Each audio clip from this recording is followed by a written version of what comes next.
السلام علیکم ورحمۃ اللہ وبرکاتہ۔ اعوذ باللہ من الشیطان الرجیم، بسم اللہ الرحمن الرحیم۔ یا ایہا الناس اعبدوا ربکم الذی خلقکم والذین من قبلکم لعلکم تتقون الذی جعل لکم الارض فراشا والسماء بناء وانزل من السماء ماء فأخرج به من الثمرات رزقا لكم فلا تجعلوا لله أندادا وأنتم تعلمون۔ صدق اللہ العلی العظیم۔ رب اشرح لي صدری ويسر لي أمری واحلل عقدۃ من لسانی یفقهوا قولی۔ اے انسانوں عبادت کرو اپنے رب کی جس نے تم کو پیدا کیا اور تم سے پہلے لوگوں کو بھی پیدا کیا، شاید کہ تم پرہیزگاری اختیار کرو۔ جس نے تمہارے لیے زمین کو بچھونا بنایا اور آسمان کو چھت بنا دیا اور آسمان سے پانی اتارا اور اس کے ذریعے تمہارے لیے پھلوں کا رزق نکالا، تو مت بناؤ اللہ کے لیے برابری والے، حالانکہ تم جانتے ہو کہ اللہ کا کوئی شریک، ہمسر اور برابری والا ہے ہی نہیں۔ سورہ البقرہ کی آیت نمبر 21 اور 22 کی تلاوت اور اس کی ترجمانی ابھی ہم نے سماعت کی۔ گزشتہ سے ہمارا مطالعہ اس موضوع کے تحت قرآن مجید کا پیغام کے ضمن میں ان دو آیتوں کا مطالعہ الحمدللہ جاری ہے۔ آیت نمبر 21 کا مطالعہ تقریباً مکمل ہوا۔ اب آیت نمبر 22 پر ہم غور فکر کریں۔ اب یہ دوسری آیت میں 6 فقرے ہیں۔ ہر فقرے پر الگ الگ غور فکر کرنے کی ضرورت ہے تاکہ قرآنی پیغام اچھی طرح واضح ہو سکے۔ پہلا فقرہ ہے الذی جعل لکم الارض فراشا، جس نے تمہارے لیے زمین کو بچھونا اور فرش بنا دیا۔ اللہ کی عبادت کرو کی دعوت اول تو اس بنیاد پر دی گئی کہ وہ تمہارا پیدا کرنے والا ہے، اس لیے اس کی عبادت کرو۔ دوسرے اس بنیاد پر دی گئی کہ وہ تمہارے باپ دادا، تمہاری 7 پیڑھی اور پوری نسل کو پیدا کرنے والا ہے، اس لیے اس کی عبادت کرو۔ یعنی ہم سے پہلے جو لوگ بھی گزرے ان تمام کو اللہ سبحانہ و تعالیٰ نے پیدا کیا۔ اب اس فقرے میں وہی بندگی رب کی دعوت اس بنیاد پر دی جا رہی کہ اس نے تمہارے لیے زمین کو فرش بنایا اور تمہارے لیے راحت اور آرام سے زندگی گزارنے کے لیے ہموار اور سازگار بنایا۔ اس طرح بندگی رب کے لیے ایک اور دلیل فراہم کی گئی۔ نیز یہ فقرہ شرک کی تردید کے لیے بھی دلیل اور بھرپور استدلال کا کام دے رہا ہے۔ یعنی دوسرا کوئی بھی ان میں سے جن کو تم نے معبود بنا رکھا ہے، جن کی تم پوجا کرتے ہو، جن کے تم گرویدہ اور فریفتہ ہو، جن کی تم اطاعت اور فرمانبرداری کر رہے ہو، جن کو تم نے اللہ کو چھوڑ کر حاکم بنا رکھا ہے، ان میں سے کوئی بھی ایسا نہیں ہے جس نے زمین کو تمہارے موافق ہموار اور سازگار بنایا ہو۔ اس لیے اللہ کو چھوڑ کر یا اللہ کے علاوہ اور اللہ کے ساتھ کسی بھی غیر اللہ کو معبود بنانا کسی طرح بھی جائز اور درست نہیں ہو سکتا۔ یہ ہے پہلا فقرہ اس آیت نمبر 22 کا۔ دوسرے فقرے میں بتایا والسماء بنا، اور اس نے آسمان کو چھت بنا دیا۔ چھت سے آدمی کو کیا ملتا ہے؟ سایہ ملتا ہے۔ چھت موسمی اثرات سے بچاؤ اور حفاظت کا ذریعہ ہوتی ہے۔ چھت کے نیچے آدمی کو سکون، راحت، آرام اور سکھ حاصل ہوتا ہے۔ آسمان کے ذریعے بھی آدمی کو سکون اور راحت سے زندگی گزارنے کے مواقع حاصل ہوتے ہیں۔ آسمان کا آفتاب اور مہتاب، آسمان کے ستارے اور سیارے، آسمان کے نجوم و کواکب، آسمان کی ہوائیں اور فضائیں، آسمان کا نظام شمسی اور گردش لیل و نہار، رات اور دن کا چکر، یہ سارا سسٹم انسان کے لیے مفید ہے اور نفع رساں ہے۔ اور یہ آسمان اور اس کے فوائد کس کا کرم ہے؟ جس کی صفات کا مظہر ہے۔ یہ سب کچھ اللہ اور صرف اللہ کا احسان، انعام، کرم اور نوازش ہے، اس لیے اس کی اور صرف اسی کی عبادت، پوجا اور بندگی اور اطاعت کرو۔ یہ ہے قرآنی پیغام کے لیے چوتھا استدلال، اور اگلے فقرے میں پانچواں استدلال ہے وَأَنزَلَ مِنَ السَّمَاءِ مَاءً، اور آسمان سے کچھ پانی اتارا۔ پانی پیدا کرنے والا، پانی اتارنے والا اللہ اور صرف اللہ ہے۔ کوئی فرشتہ، کوئی جن، کوئی زندہ یا مردہ انسان، کوئی روح، بھوت یا پریت، دیوی یا دیوتا، شجر یا حجر، دریا یا پہاڑ، سورج یا چاند، تارے، آسمانی یا زمینی مخلوقات، نباتات، جمادات، حیوانات میں سے کوئی چیز بھی ایسی نہیں ہے جس نے آسمان کو پیدا کیا ہو اور پانی کو اتارا ہو۔ اس لیے اللہ اور صرف اللہ کی عبادت اور بندگی کرنا چاہیے، اور کسی غیر اللہ کی پوجا، پرستش، بندگی اور غلامی اور اللہ کی اطاعت سے آزاد کسی کی اطاعت اور فرما برداری نہیں کرنا چاہیے۔ یہ ہے اس کے اندر۔ اب چوتھے فقرے میں، پچھلے دو فقرے میں سما یعنی آسمان کا ذکر آیا۔ سوال یہ پیدا ہوتا کہ آسمان سے کیا مراد ہے، جبکہ سائنس سے معلوم ہوتا ہے کہ آسمان کوئی چیز ہے ہی نہیں۔ یہ جو کچھ چادر سی تنی ہوئی نظر آتی ہے، شامیانہ سا لگا ہوا اور قبہ سا بنا ہوا نظر آتا ہے، یہ کوئی چیز نہیں ہے، صرف حد نگاہ ہے۔ ہم جس قدر طاقتور سے طاقتور دوربین ایجاد کرتے ہیں، یا رصد گاہوں کے ذریعے مطالعہ کرتے ہیں، یا طیاروں اور راکٹوں اور مصنوعی سیاروں اور فضائی گاڑیوں کے ذریعے جو معلومات حاصل کرتے ہیں، ان سے آسمان کا کہیں پتہ نہیں چلتا۔ تو کیا قرآن ایسی کوئی بات کہتا ہے جو سائنس کی تحقیقات کے خلاف ہے؟ تو اس کا جواب یہ ہے کہ در حقیقت بات یہ ہے کہ قرآن مجید سائنس اور میتھس کی کتاب نہیں ہے، وہ ادب اور لٹریچر کی زبان استعمال کرتا ہے۔ جو کچھ ننگی آنکھوں سے نظر آتا ہے، عالم بالا میں ایک نیلی چادر سی نظر آتی ہے، اس کے لیے ہر زبان میں کوئی نہ کوئی لفظ پایا جاتا ہے۔ عربی میں اس کے لیے سما، اور اردو میں آسمان، اور انگریزی میں اسکائی کا لفظ ہے۔ حقیقت میں وہ کوئی چیز ہے یا نہیں، اس سے کوئی بحث نہیں۔ دوسرا جواب یہ ہے کہ سما ہر بلند چیز کو کہتے ہیں۔ زمین سے اوپر کی جانب جو کچھ بھی ستاروں، سیاروں اور کہکشاؤں کا مجموعہ ہے، اسی کو قرآن سما کہتا ہے، کیونکہ وہ اوپر ہے۔ تیسرا جواب یہ ہے کہ عربی میں سما بادل کو بھی کہتے ہیں۔ یہیں سے اس شبے کا جواب بھی معلوم ہو گیا کہ قرآن مجید کہہ رہا ہے کہ آسمان سے پانی اتارا، جبکہ پانی بادلوں سے برستا ہے، اور بادل وہی بھاپ اور بخارات یا مانسون ہوتا ہے جو زمین کے سمندروں سے اٹھ کر ہوا کے دوش پر سوار ہو کر اوپر اور پھر جہاں اللہ چاہتا ہے لے جاتا ہے اور برساتا ہے۔ سما کا لفظ عربی میں چھت کے لیے بھی استعمال ہوتا ہے۔ چونکہ وہ اوپر ہوتی ہے، اس لیے سما اور آسمان سے مراد وہ پوری کائنات بالا ہے جو زمین سے اوپر نظر آتی ہے۔ اور یہ بھی بالکل ممکن ہے کہ آج سائنس کی پہنچ جہاں تک ہے اور اس کے ذریعے معلومات کا ذخیرہ جو کچھ حاصل ہوا، وہ ابھی پہلے آسمان کی معلومات بھی پوری نہیں ہے۔ جبکہ 7 آسمان ہیں اور عرش اور کرسی ان کے علاوہ ہیں۔ ایک سوال یہ پیدا ہوتا کہ کچھ پانی اتارا کیوں کہا گیا؟ واقعہ یہ ہے کہ زمین پر سمندروں میں جس قدر پانی کا ذخیرہ اللہ تعالیٰ نے فراہم کر رکھا، بارش کے ذریعے پانی کی جو سپلائی ہوتی ہے، اس کے لیے کہنا کچھ پانی اتارا بالکل درست اور مبنی بر حقیقت ہے۔ آیت نمبر 22 کا چوتھا فقرہ ہے فَأَخْرَجَ بِهِ مِنَ الثَّمَرَاتِ رِزْقًا لَكُمْ، نکالا اس کے ذریعے تمہارے لیے پھلوں کا رزق۔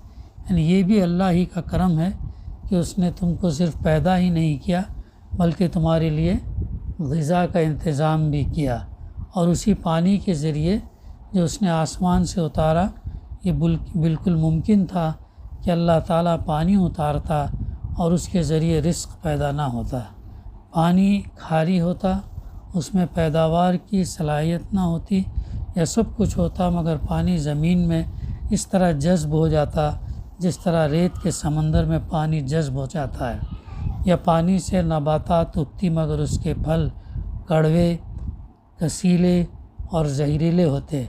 غرض کے پانی کی وافر مقدار کے ساتھ پانی ہی کے ذریعے اللہ تعالیٰ نے وافر اور کثیر مقدار میں غذاؤں کے ذخیرے اور نوع بنو غذائیں فراہم کی، اس لیے اس کی اور صرف اسی کی عبادت بندگی اور پوجا کرنا چاہیے۔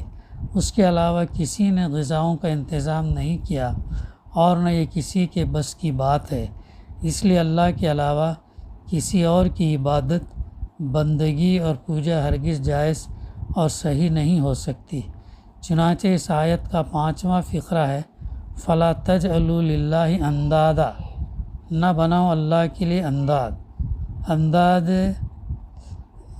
انداد ند کی جمع ہے، ند کے معنی ہیں ہمسر، برابری والا، نظیر، یعنی جب اللہ کے علاوہ کسی نے نہ تم کو پیدا کیا، نہ تمہارے باپ دادا اور نسل کو پیدا کیا، نہ زمین کو انسان کی پیدائش، بڑھوتری، نشو و نما، بقا اور ارتقاء اور حیات اور اسباب حیات ہر ایک کے لیے موافق اور سازگار بنایا، نہ کسی نے آسمان کا شامیانہ لگایا، نہ بارش کا سسٹم قائم کیا، نہ پانی کے ذریعے اللہ کے علاوہ کسی نے انسان کے لیے رزق فراہم کیا، اس لیے اللہ کے علاوہ کوئی اور عبادت، اطاعت، پوجا اور بندگی کا مستحق نہیں ہو سکتا، اللہ تعالیٰ کا ہم درجے اور ہم پلہ نہیں ہو سکتا۔ اس لیے قرآن کا پیغام انسانیت کا نام یہ ہے کہ صرف اللہ کی عبادت کرو اور اس کے ساتھ کسی کو کسی حیثیت سے بھی اس کا شریک نہ بناؤ۔ عبادت کا تفصیلی ڈیفینیشن جو ہے ہم گزشتہ ہمارے مطالعے میں آیت نمبر 21 کے اندر الحمدللہ کر چکے ہیں۔ 6واں فقرہ ہے وَأَنْتُمْ تَعْلَمُونَ، حالانکہ تم جانتے ہو کہ انسان کی تخلیق کا مطالعہ، زمین کا مطالعہ، آسمان کا مطالعہ، بارش کے سسٹم کا مطالعہ، انسان کے لیے رزق رسانی کا کہ الہی انتظام کا مطالعہ کرنے سے جو علم، نالج اور واقفیت حاصل ہوتی ہے، وہ آدمی کو اس حقیقت سے آگاہ کرتی ہے کہ خالق، مالک اور حاکم صرف ایک اللہ ہے اور دوسرا کوئی عبادت، بندگی اور پوجا کے لائق نہیں ہے۔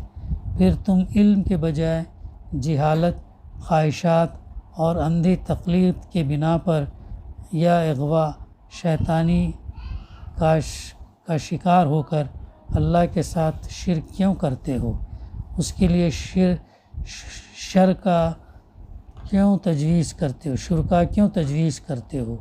علمی طریقہ تو یہ ہے کہ اللہ کے ذکر کو بنیاد بنا کر آسمان اور زمین کا اور خود اپنا مطالعہ کرو تو اس سے تم صحیح نتائج اخذ کر سکو گے، اور وہ قرآن کے اس پیغام کے مطابق ہوں گے کہ اللہ کی عبادت کرو اور اس کے ساتھ شریک مت ٹھہراؤ۔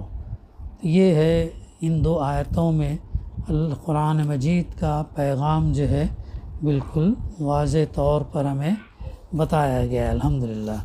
اب ہم یہ دیکھیں احادیث کے ذریعے سے قرآن مجید سے متعلق صحابہ کا کیا معمول تھا اور اللہ کے رسول صلی اللہ علیہ وسلم نے کیا ہدایات دی ہیں اس ضمن میں۔ صحابہ اکرام اور تابعین کس طرح اپنے آپ کو اس کام کے لیے وقف کر دیتے تھے۔ قرآن مجید سے ہمارے تعلق سے جو ہے صحابہ اکرام اور تابعین کیسے ان کا ریلیشن تھا۔ یہ ایک دفعہ حضرت انس رضی اللہ بن مالک نے کہا کہ اکثر ہوتا ہے کہ ایک شخص قرآن پڑھتا ہے لیکن قرآن ایسے شخص پر لعنت کرتا ہے کیونکہ وہ اسے سمجھتا نہیں ہے۔ بغیر سوچے سمجھے پڑھنا جو ہے، پھر اس کیا بتا رہے وہ ایسے شخص پر جو ہے وہ لعنت کرتا ہے کیونکہ وہ اسے سمجھتا نہیں ہے، نہیں سمجھ کے اگر پڑھیں گے تو پھر وہ لعنت بھیجے جیسے۔ حضرت عبداللہ بن عمر رضی اللہ کے نزدیک قرآن سمجھنا ایمان کی علامت ہے، قرآن سمجھنا ایمان کی علامت ہے۔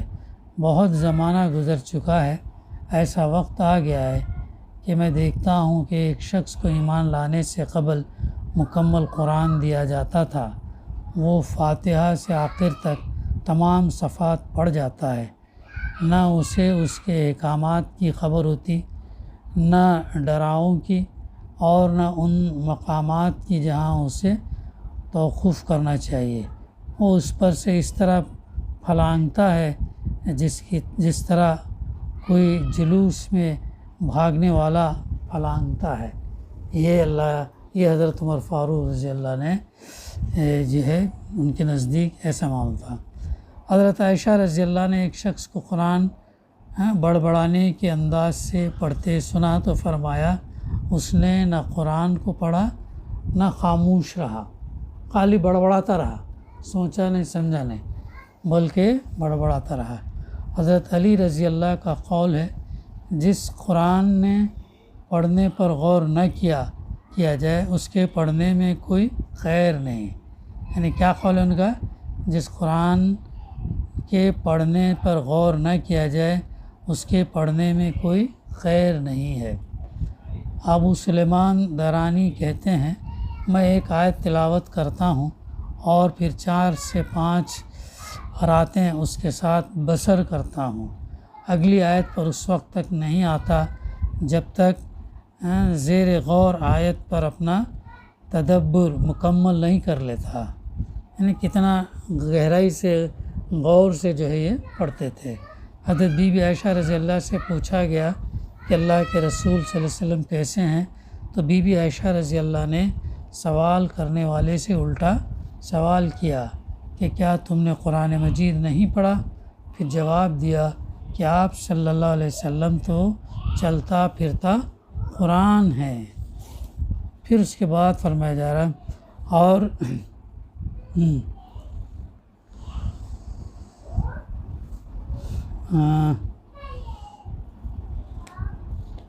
اس کے بعد اس کے تعلق سے اللہ کے رسول صلی اللہ علیہ وسلم نے فرمایا بہترین کلام اللہ کی کتاب ہے۔